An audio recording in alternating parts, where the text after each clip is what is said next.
Hey, everybody. I was jumping out of my skin when I found I was going to get to interview Mark Gober. He is super smart. He was summa cum laude graduate from Princeton. He was also captain of the varsity tennis team. He wanted to be in astrophysics, but it conflicted with his tennis schedule. This is the finest book on consciousness I have ever read, and I've read a bunch because this is like brain candy to me. This is like the new frontier as far as I'm concerned. If somebody could offer me a vacation that was the best external vacation ever versus the greatest internal vacation, I'd take the internal vacation. This guy has explained so understandably in a way that anybody can understand that consciousness is not located here in the brain. We've been led to believe that for so many years, but he looks at so many different avenues and ways and proves scientifically that that's actually not the case. The answers have been right there in front of us the whole time. This is a level on the level of Galileo and Copernicus as far as a shift in perception and what it means to the human race, what it means to health, what it means to how we interact with one another. He looks at near-death experiences. He looks at children who have full recollections of previous lifetimes. You know, we hear about these things, but we think, oh, that's an isolated thing here and there. They're not. They're in the hundreds. They're in the thousands. They're in the tens of thousands. And he looks at what the p-values are, which is what a scientist assesses a study as to whether it's valid or not. And the chances of all of this, which has been researched and looked at for decades, being anything other than what he describes in the book is 1 in a gazillion. He looks at animals and their ability to be psychic. He looks at human psychics. He looks at human mediums. He looks at remote viewing. Again, the CIA used this to go find down to airplanes, to find hostages that nobody could otherwise find. He looks at instances where somebody received a heart from a recipient who had been murdered. And this particular case was a 8-year-old girl, and she started having horrible, clear nightmares of the murder and described it to her psychiatrist because the mother didn't know what to do. But when the psychiatrist took all the notes and thought, holy cow, this is potentially real, she brought it to the police department, and they ended up making an arrest and proving that, yes, in fact, this man had murdered this girl. So what's going on there? What is this thing we call consciousness, and what is our relationship to it? This book is mind-blowing. I'm now reading Mark's other book called An End to Upside Down Living, because again, these two are interrelated. If we're all in the same stream of awareness, what does that mean to humanity, how we interact with each other and the environment, nature, animals? And then he's got 2 other books that I have also on my list to read. All of these are available on Audible, and he reads them, which to me is a great gift because when you can actually hear the energy of the author, so amazing. So stay with me as we dive into the interview with Mark Gober.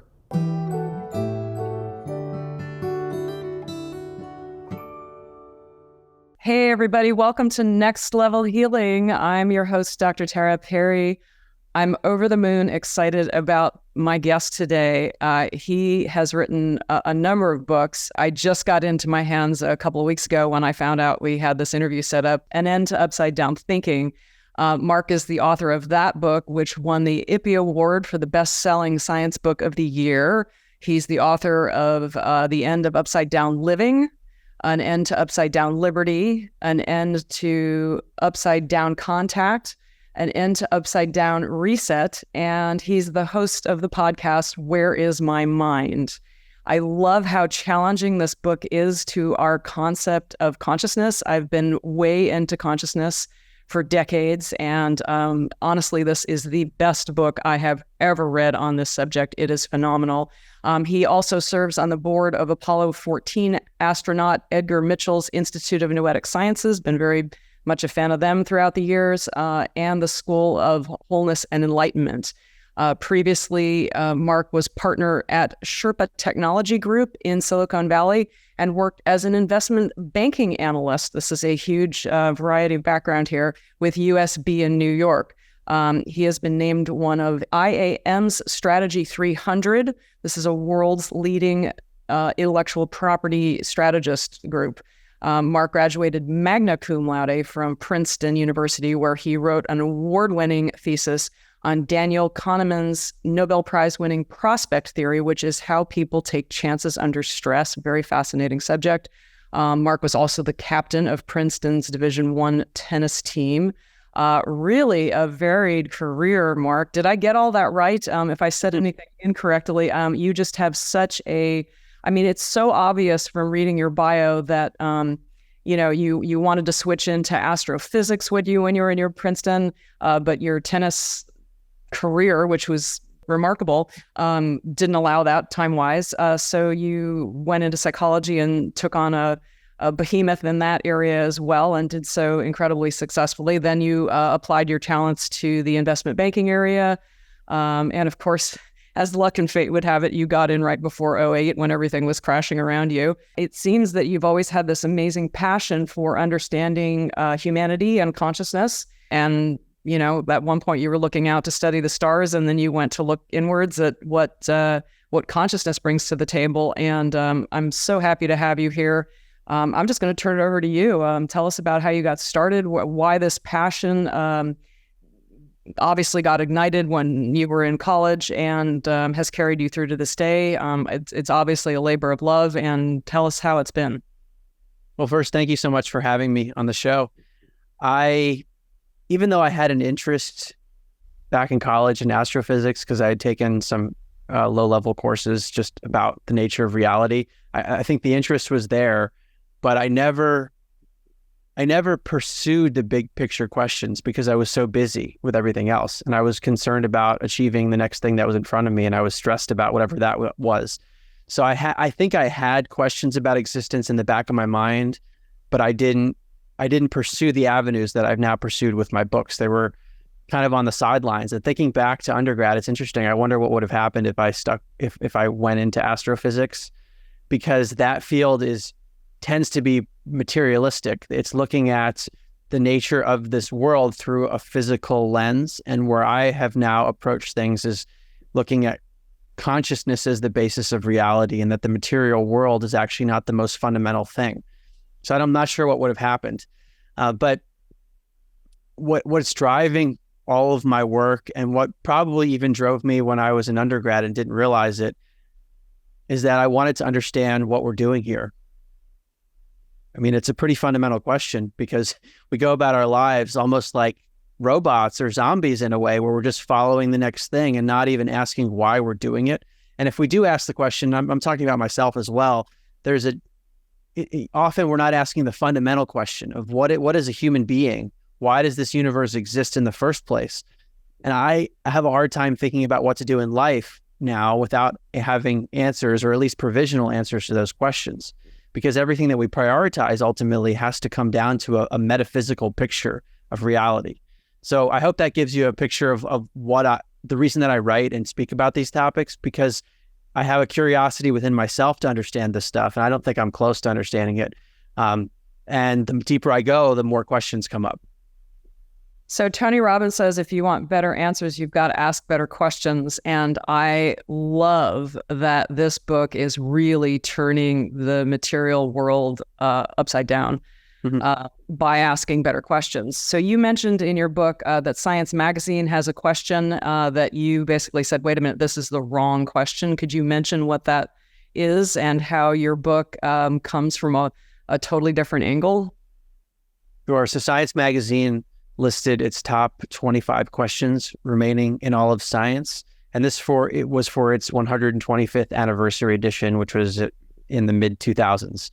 And the number one question was, what is the universe made out of? And the number two question is, what is the biological basis of consciousness? And I really approach both of those questions in my book, but I focused mainly on the second one explicitly. What is the biological basis of consciousness? The question itself has a presumption built into it, which is that there is a biological basis of consciousness, and we just need to figure out what that is. And what does that mean more generally, the biological basis of consciousness? The question's referring to the body and the brain. So the brain is something in our body that we know is related to the way that we experience the world.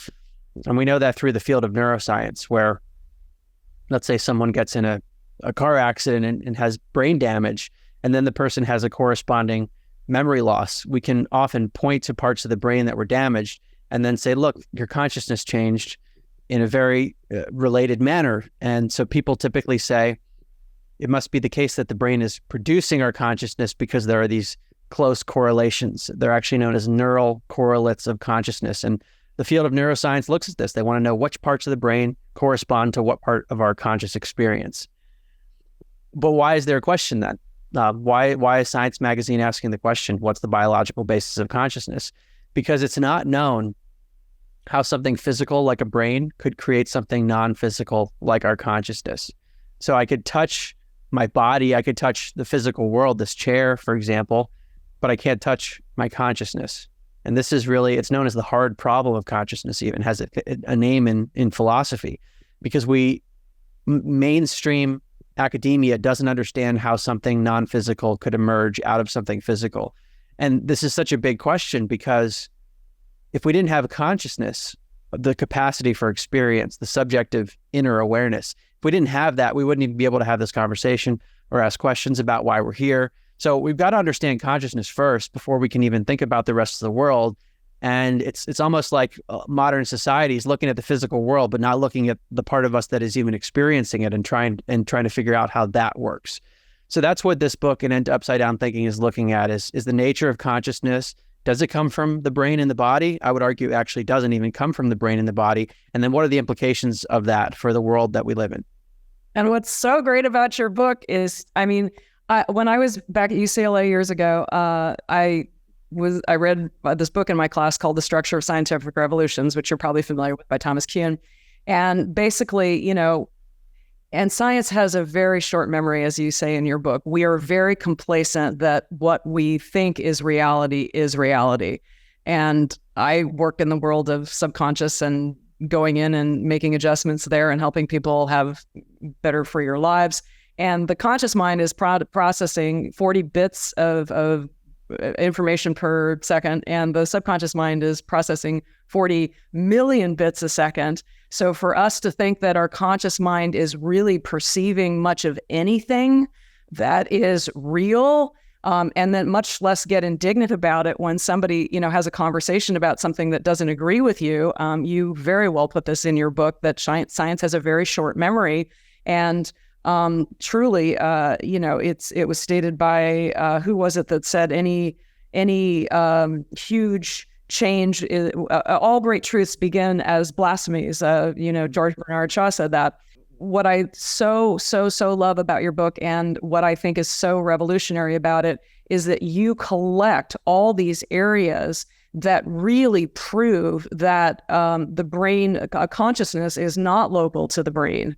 I've heard of stories and I've read studies, but your book captures all of it in so many areas, so succinctly and so scientifically. That's what's so exciting to me, because really decades ago, I started coming across quantum physics and its implications to who and what we are, our experience of life.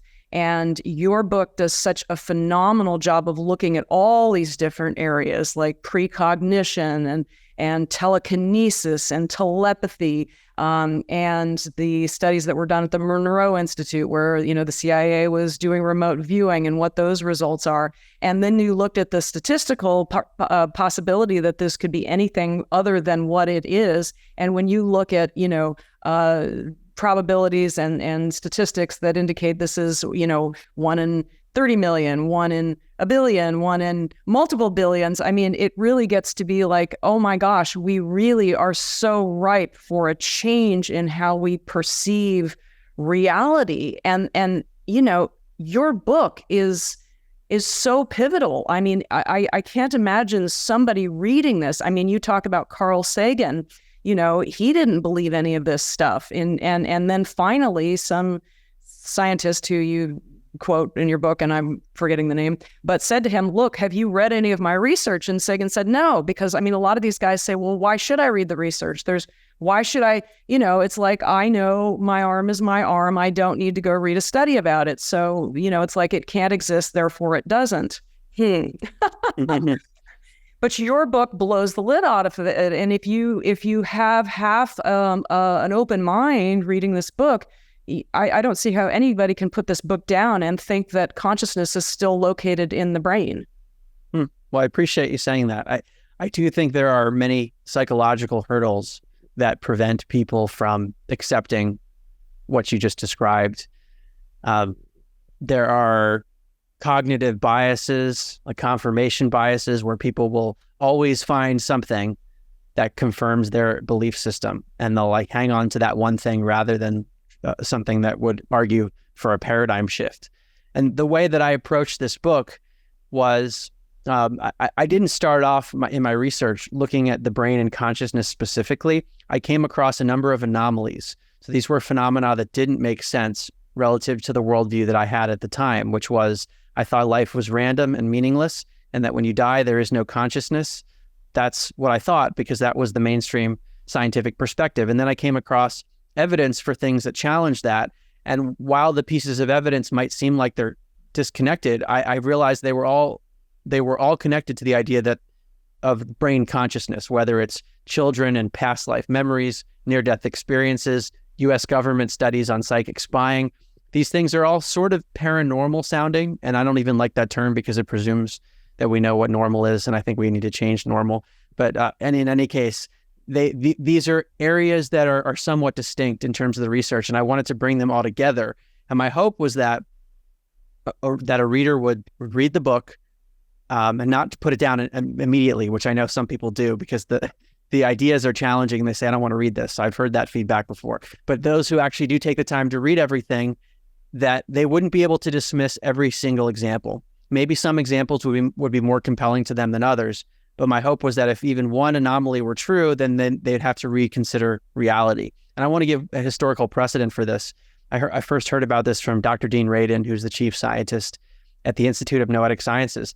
He referenced Lord Kelvin, who in the year 1900 was one of the leading officials in science. And at that point, he basically said that the state of science or physics was such that most things had been figured out. And there were these two clouds that remained, two anomalies or just things they hadn't quite figured out. And it turns out that those two clouds turned into what we now know as relativity theory and quantum mechanics.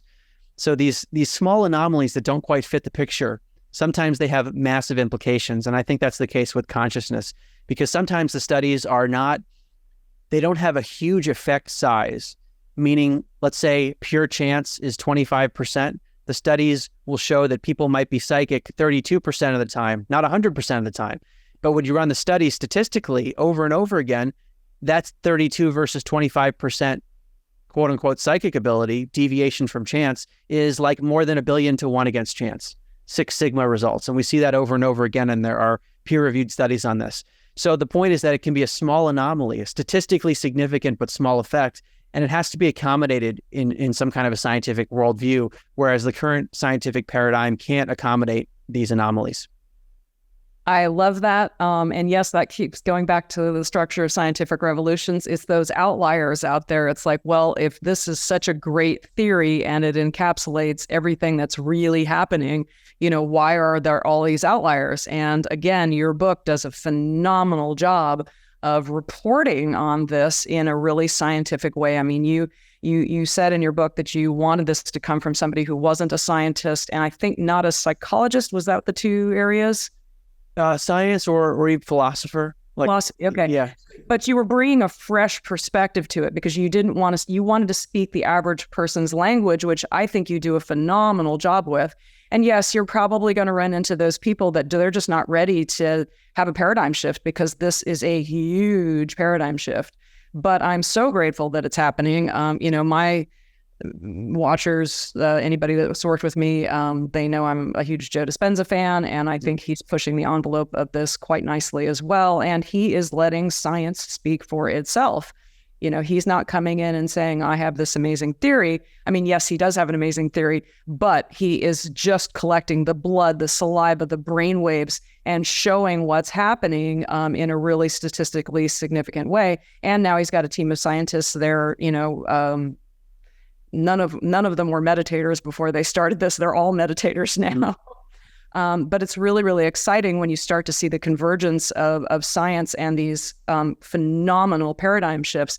So I would like to take a minute because I was blown away by all the examples that you have in your book. Some of them I was aware of, but many, many of them I was not aware of.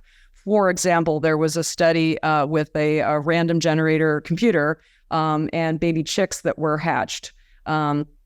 I think they did it multiple times. One was even with a single chick, and to make it completely as blinded as possible. Sometimes the robot knew there was a chick in the other compartment, and sometimes the robot didn't know there was a chick in the other thing. And when there was a baby chick that was imprinted on the robot, this robot that would normally wander around in a random thing, because that's what it's programmed to do. It's a random generator. But if there's a baby chick that's imprinted on, that little chick thinks, oh, that's mommy. I want mommy next to me. That little bit of consciousness was enough to throw off the randomness and cause that random generator to be closer to that wall.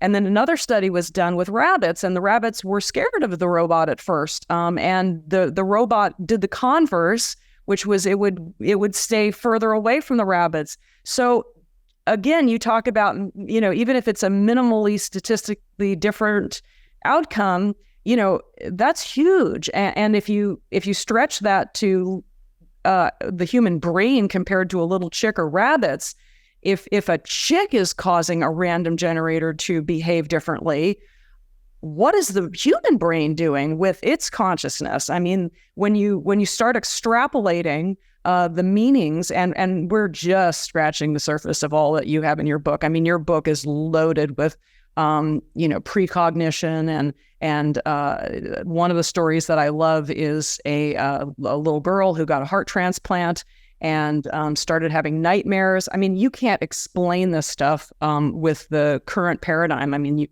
anybody that has a reasonable scientific mind has to look at this and go, what's going on here? And so she gets the heart transplant. She starts having vivid nightmares of being murdered. Her mom doesn't know what to do, takes her to a psychiatrist, and this little girl is reporting, clothing that was worn by the murderer, all these facts and statistics, and the psychiatrist, thank goodness, had the presence of mind to say, wait a minute, this is really unusual, and went to the police and gave the police all this information, and they ended up catching the killer. Mm-hmm. Yeah. That's extraordinary. And that wasn't a brain transplant, that was a heart transplant. It's wild. Yeah, these things, they don't fit the conventional model. That it's just the reason that we know things are because of chemical and electrical activity stuck inside our skull, in our brain. And certainly there is no consciousness outside the brain, and there's no way that our consciousness could affect the physical world around us. Those are the kinds of assumptions of the mainstream. And you describe these organ transplant stories. There's a book called The Heart's Code by Dr. Paul Pearsall, where he goes through some of the examples that I cite in my book. And you also reference the power of intention, which we've seen in some cases in animals. And I wish there were more studies on this, but one of the big problems is the lack of funding to be able to do this. So there are studies that have accumulated over the decades, but it's not nearly as much as you see for things that get NIH grants, for example, or more traditional areas of science. One of the more compelling areas I found with regard to intention is not just in the animal space, which there is some evidence for that, but also with regard to human intention impacting random number generators. And so this work was done at Princeton, for example, and other places too. There was a lab run by the former dean of engineering, Dr. Robert John, and it shut down in 2007. It was going for nearly 30 years. Interestingly, I was an undergrad at Princeton while this was there, and I didn't even know it existed. It was pretty controversial that they were even running studies like this, but they used random number generators. These are machines that spit out zeros and ones in a random fashion. And the experimenters asked people to try to influence the machine using their intention. meaning using their consciousness. They would say, I want you to try to make the machine produce more ones than zeros. And they found that people were able to do that. So again, it wasn't like there were 99% ones and 1% zeros. It wasn't that drastic. It was much closer to 50%, but it was a deviation beyond what chance would predict. So there seems to be something about the human intention that affects the physical world. And we also see this on a collective scale. There's something known as the Global Consciousness Project, which is an offshoot of the lab at Princeton, where these machines are set up all over the world. And most people don't even know about them. They're generating zeros and ones in a random fashion all day long. So we have a lot of data on what these machines are doing typically. And what the experimenters have looked at is whether the machines behave differently during events that cause a common emotional reaction for many people around the world. So 9/11, Princess Diana's death, things like that. And the experimenters find that there is a statistically significant deviation when people seem to be emotionally charged in a similar direction. So all of this suggests that not only is consciousness beyond the brain, but it's actually having an impact on the physical world in ways that we don't even understand. I love that. I want to bring up two things at this point. One of them is and when you get into quantum physics, and Einstein's got this great quote. Here it is. It's all on this line. People like us who believe in physics know that the distinction between the past, the present, and the future is only a stubbornly persistent illusion. I love that. And wrapping your brain around that, I mean, it's hard enough to wrap your brain around a lot of the quantum physics concepts. But the idea of past, present, and future being just an illusion is really wild. On that note, I also want to mention there's a fantastic metaphor, because one of the things that helped me understand the non-locality of consciousness is the idea that we're like a television set. And we're just picking up a signal or a radio that's picking up a signal. So the signal's out there, and our brain is just the hardware to pick it up, and trying to understand consciousness by dissecting the hardware, as another quote that you have in your book. It's like trying to understand music by ripping apart, a CD. You're not gonna, you'll get the hardware, but you're gonna have no concept of the software. Yes. Another great simile that you have in your book is to think of it as a river, and we are like whirlpools. And those whirlpools come in and out of existence. They exist for a time, and then they move on, but they don't disappear. They don't become nothing. They just move into other things. Mm-hmm. Yeah. So I want to go back to our earlier discussion about like the correlation between the brain and consciousness, because what you're describing is really fundamental to that. Yes, we know the brain is related to the way that we experience the world, but what we've been talking about here, and what I talk about in my books, is the idea that the brain is not producing consciousness, that there isn't a biological basis for it, but that doesn't mean the brain's not involved. So then the question people often ask is, what's the relationship between brain and consciousness?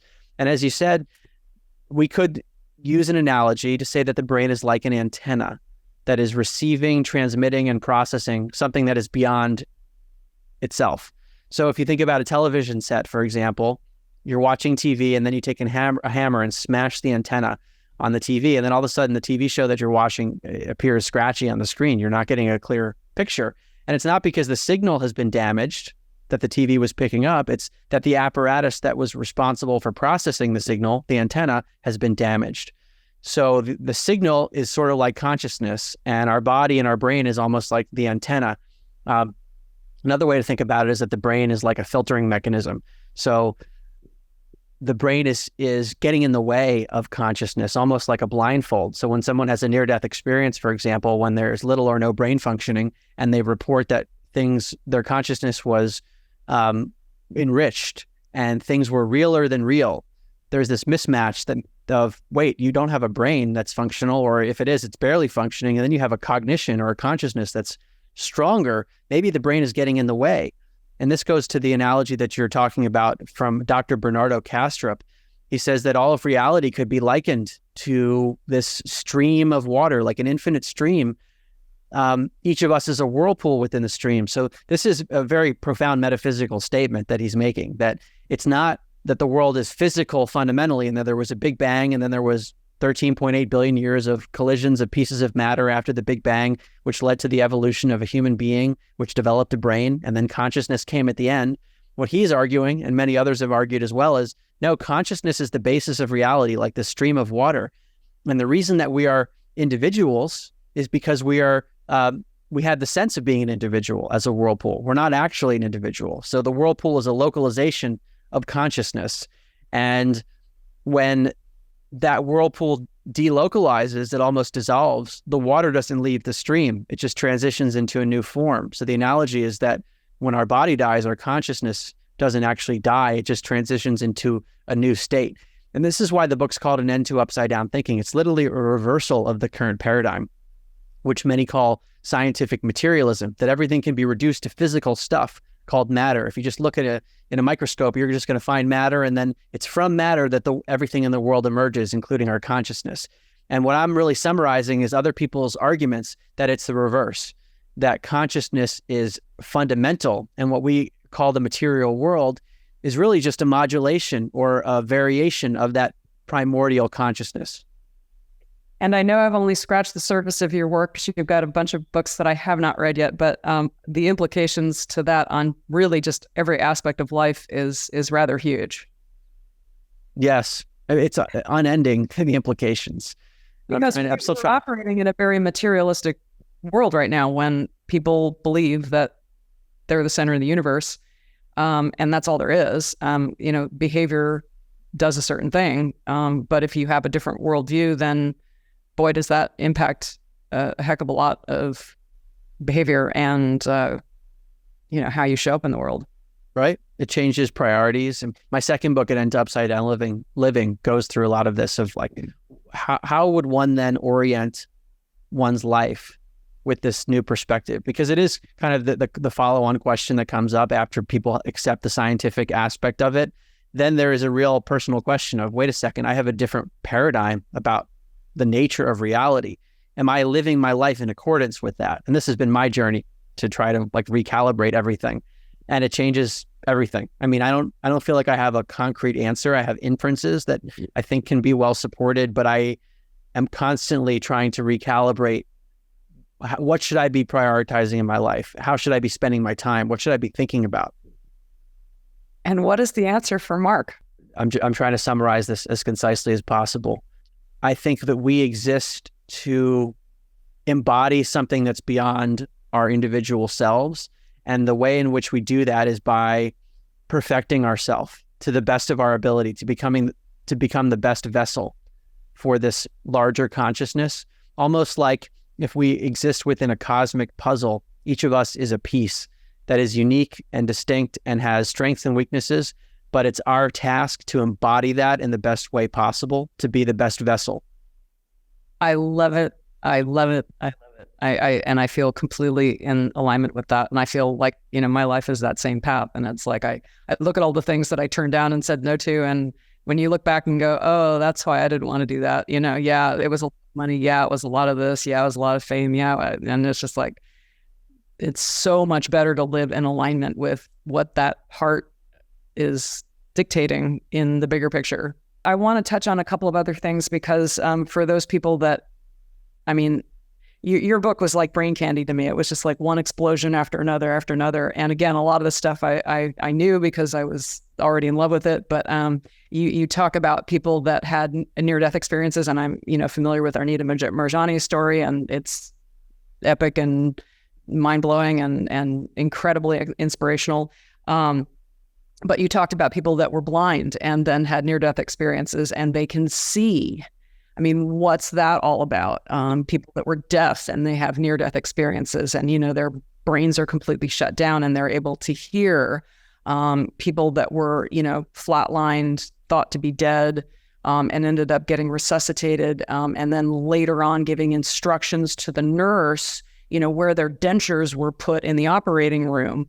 It's crazy stories. And again, you've just done such a great job of cataloging these and also tracking the scientific significance of each of these things, the statistical probabilities of these things being random versus, because you can it's those outliers. You can sort of brush off a few of them as, oh, this is fraud, and oh, somebody made this up, and this, that, and the other thing. But when you have this quantity of information that is put forth, I mean, you talk about twins and how, one of them knows when the other one's about to have a seizure. One of them's downstairs and just says, oh, I need to check on my twin sister who's taking a bath upstairs, and find out that she's having a seizure and about to drown. Somebody who has a dream and, sees the exact time as to, when there's going to be a storm outside and the chandelier is going to crash into the crib, and she has a precognition, absolutely clear dream of this before it happens.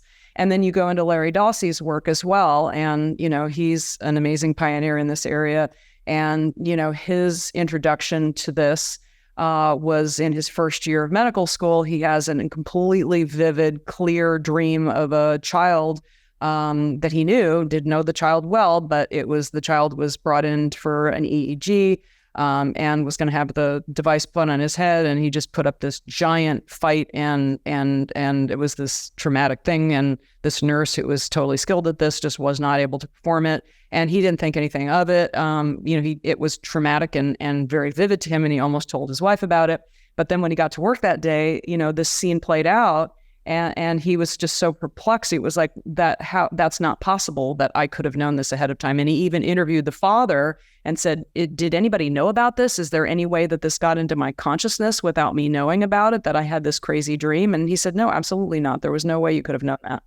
And then he went and had additional ones. So, you start piling on these stories, and to somebody like me who just, there's part of us, I think, that recognizes this as being truth. It's like we know this somewhere in our consciousness. So people like me who have been on this trail for decades, this is just such a welcome relief. It's like, thank goodness, I've been looking through the telescope and seeing Earth is going around the sun for a long time. And I think a lot of, your fans are going to, I've already told tons of people about your book, and these are cool people that are like, oh yeah, tell me more.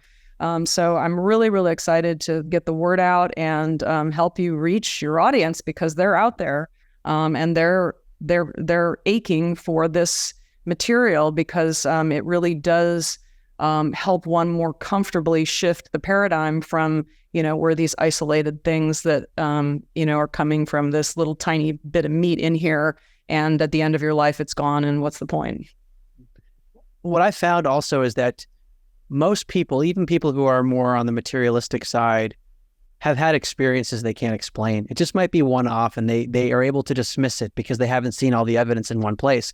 And even, I believe it was Dean Radin who did this from the Institute of Noetic Sciences, has cataloged mainstream academics, and many of them say, or if not most of them say, they've had some kind of a paranormal experience they can't explain, whether it's a precognitive dream or they felt like they communicated with a deceased loved one. Something happened.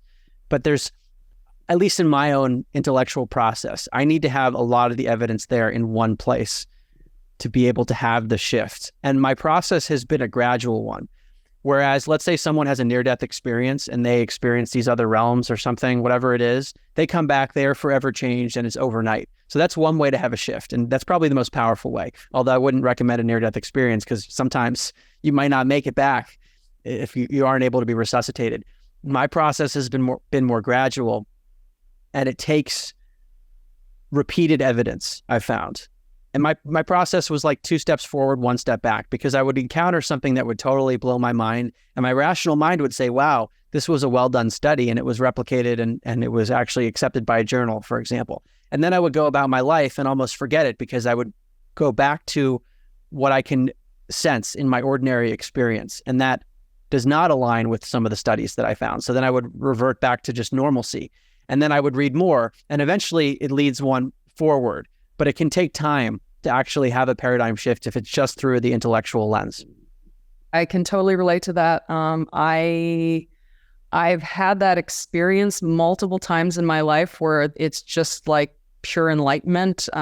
You feel that complete connection to everything that exists, and it's energizing, and it's calming, and it's an extraordinary state. The first time I experienced it was doing breath work, because I think that's a conduit in a way.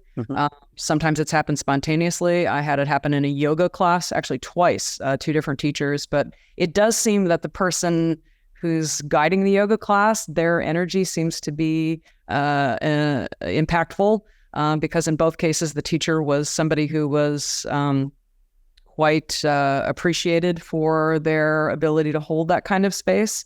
But it just hit me all of a sudden, and there's just this incredible clarity and this immense gratitude. It's just this heightened awareness. And I've also found that I can drift back to ordinary life and get caught up in silly little things. And the challenge is to hold that immense, energized, just full of awe and gratitude state.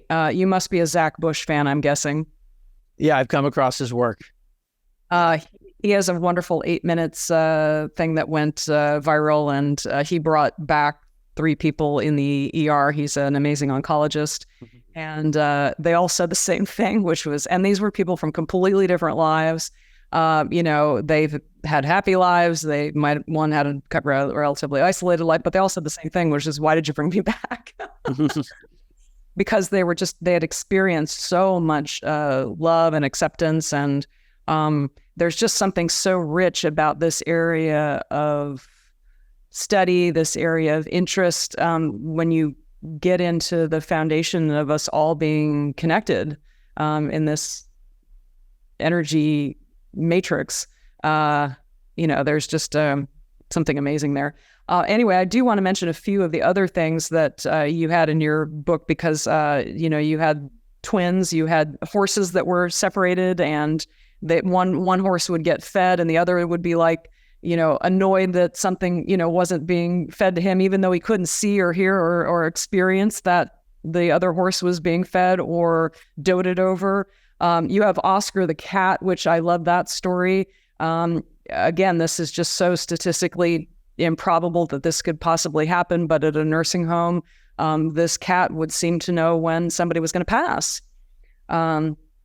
And one time the staff thought the cat got it wrong because somebody was turning blue, and they thought, well, Oscar's not around, so Oscar must have blown this one. And the person ended up pulling through and not dying for another 10 hours, at which point Oscar the cat shows up at, the bedside, and he did it within about a 2-hour window. So the nursing staff was able to contact the family, and because it was just so reliable. I think it happened, 27 times, something? That sounds right. Yeah, enough where it was in the prominent medical journal. It was in the New England Journal of Medicine in 2007. I mean, that's incredible.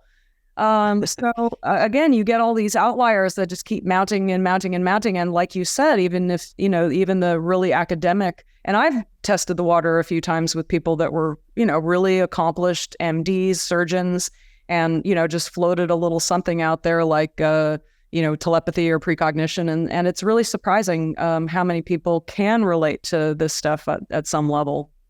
What in the book are your 3 favorite studies? If you were sitting in a room with somebody for 5 minutes and you wanted to say, hey, this stuff is real, which would be the 3 studies that most come to mind, or 3 documented experiences?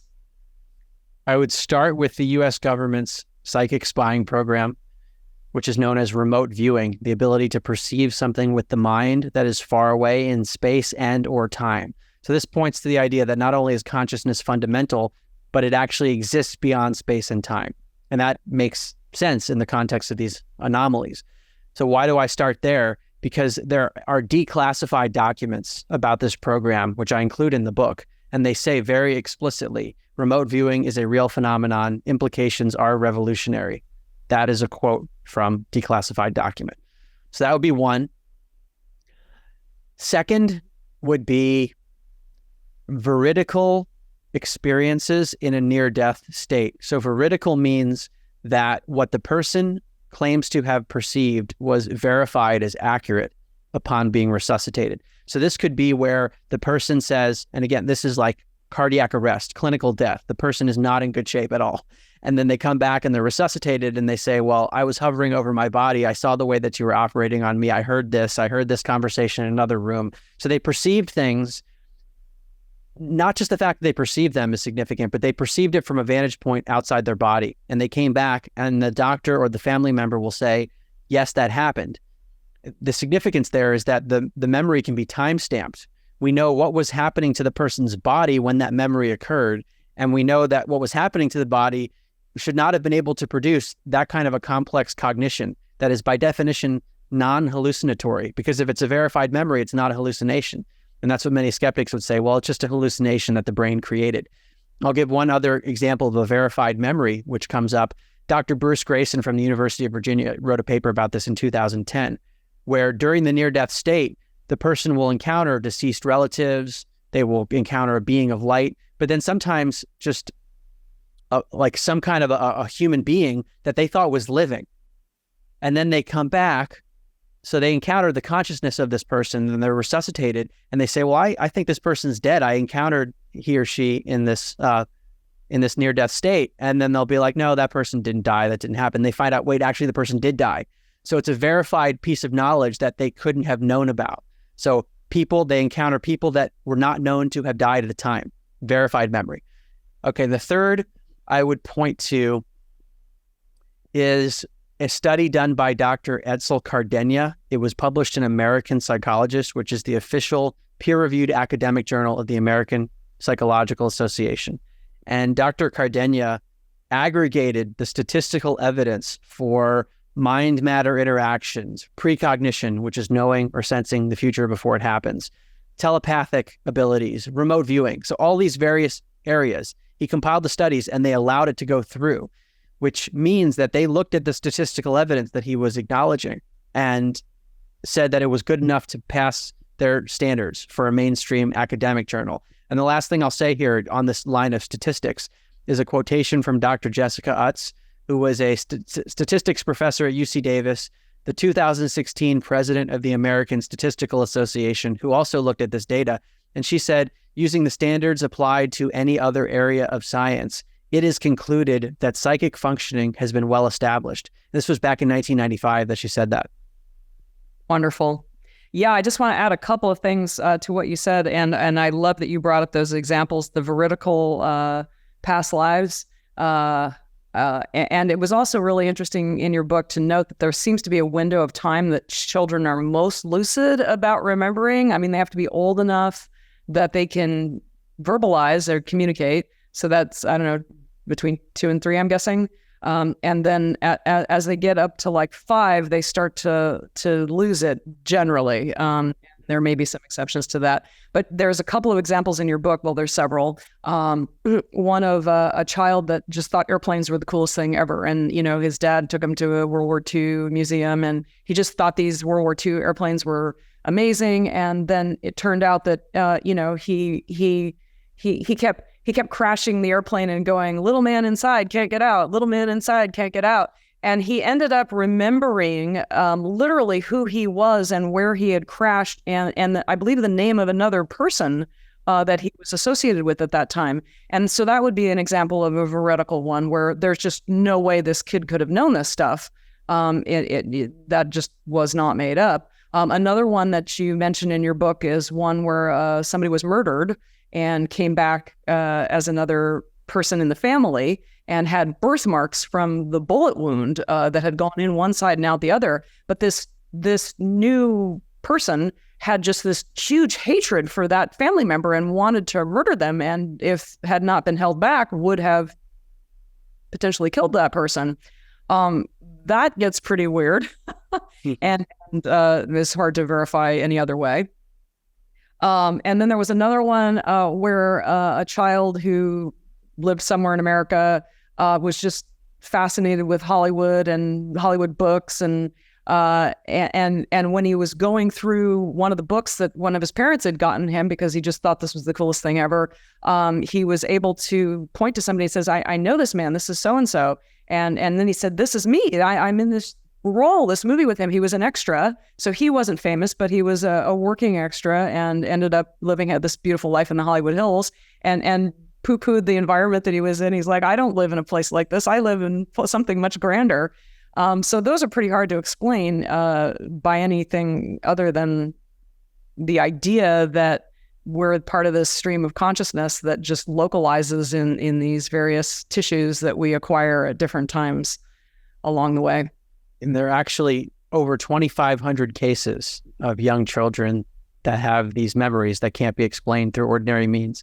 They've been studied at the University of Virginia and now other places. Starting in the 1960s, Dr. Ian Stevenson, who was a prominent psychiatrist, started to realize what's going on with these little kids who are talking about very specific memories. And it's not like because I hear this criticism where, well, yeah, everyone believes that they were Cleopatra or some famous person. That's not what these cases are talking about. These are obscure people, like you mentioned, a Hollywood extra that the kid claimed to be, or a World War II fighter pilot where he was the only person in that plane that crashed and then knew the other pilot. Not every case is as strong in terms of the direct evidence that can be verified, but the strongest ones are where they can find a historical record or a medical record that validates what the child is saying. And how else would the child know this to be true? And some of these other cases where the physical body seems to be impacted, there are birthmarks or physical defects in the current child's body that align with the death in the alleged previous life. Those are very hard to explain as well. And like you said, the children actually have aversions and things that they like based on this previous life, which suggests that our current personality, if we extrapolate this beyond the individual cases, it might be the case that we've all had past lives that we don't remember, and the things that we gravitate toward and the things that we are afraid of might be impacted by something beyond our physical biology and beyond our environment. There is this third factor that they talk about at the University of Virginia that might be influencing our biology. And if that's true, then, I mean, biology has to be turned upside down. Fabulous. Well, any parent of multiple kids will say that, they come in as totally different people. It's not like the environment completely shapes who and what they are, and parents seem to have a clear idea of that. You had mentioned the remote viewing, and I just wanted to mention a couple of things that Carter actually commented on how remote viewers were used to locate. Because they love to use satellites when that's available, because it's there's hardcore, easy to read stuff. But they have instances where the satellites are not sufficient. So there was a Russian bomber that went down in Africa. That's one thing that you cited. And a remote viewer was able to identify where it was. And when they looked in that specific area, yes, they were able to find it. They were able to assess the health condition of hostages in Iran using remote viewing. And then the Carter mentioned one specifically that was another downed airplane. Is that correct? Yeah, this was the one in an African jungle where he validated that they used remote viewers because the radar systems weren't able to find it. And apparently there was valuable information on this crashed bomber. So it was of national security significance, and they used remote viewers to identify the location. I mean, the cases like that to me are the most compelling, because in some of the studies, like the ones that were done at Princeton, these were also remarkable. The experimenters would send a person to some location, and they would ask the remote viewer, tell me where this person is, draw it out. And they would ask them to do this not only in the present, but the past and the future. Like, where is this person going to be in the future? Where were they in the past? In those cases, the experimenter knew the answer. So it's not quite as compelling. It's still amazing. This lost bomber, no one knew where it was. So it's not like the US government knew where this thing was and they were testing the remote viewers. They needed to find this. And the former president of the United States confirmed that this thing, that they didn't know where it was. They used psychics to find it. And then in another instance, there was a kidnapped general in Italy, and remote viewers were used to locate that person. Yeah, this has been used in law enforcement. Yeah, where sometimes psychics are brought in. And I have a podcast series called Where Is My Mind? It's an 8-episode series. And I interviewed many of the people that I wrote about, including a psychic who was brought in by law enforcement to help solve crimes. So this is practically used sometimes. Yeah. Mark, where do you want people to go to find out more about you? You mentioned your podcast. How do people find it? What platforms is it on? Just tell us where you want people to go, the ones that have been, their interest has been piqued, they want to know more. Give them the recipe book as to where to go next. My website is a good place to start. It's markgober.com, markgober.com. I have 5 books out, as you mentioned before, and they're all available in hard copy, Kindle, and Audible, depending on what you prefer. So you can get those on Amazon. My podcast series, Where Is My Mind, is available on all the major players. So Apple Podcasts, Spotify, Stitcher. It's an 8-episode series that goes through many of the things that I talk about in my books and what we talked about today, but it features my interviews with many of the scientists and experiencers. So if you prefer to hear their voices rather than just the quotations, the podcast would be a good place to start. I love that you read your book. Whenever I listen to an audiobook, I love it when the author reads it because it just feels like it's that much more alive. I'm getting that much more richness, that much more insight. I'm actually studying voice right now, and I think there's something really magical about voice, and I think there's a lot of information that we don't currently understand that's communicated with the voice, and I think that's going to be a really interesting area of upcoming research as well. I am over the moon excited that we've done this interview. It's an area that I'm so fascinated in. I feel like I could talk to you for a month. I'm going through your book now for the second time, and I'm looking forward to your other books. What can I say but thank you so much? And I want to say to everybody out there, if you love this interview, please click like and subscribe. Go to Mark's website, get his books. Thank you. Well, thank you so much for taking the time to read the book and for having me on, and I hope that your audience enjoys the conversation. Thank you so much.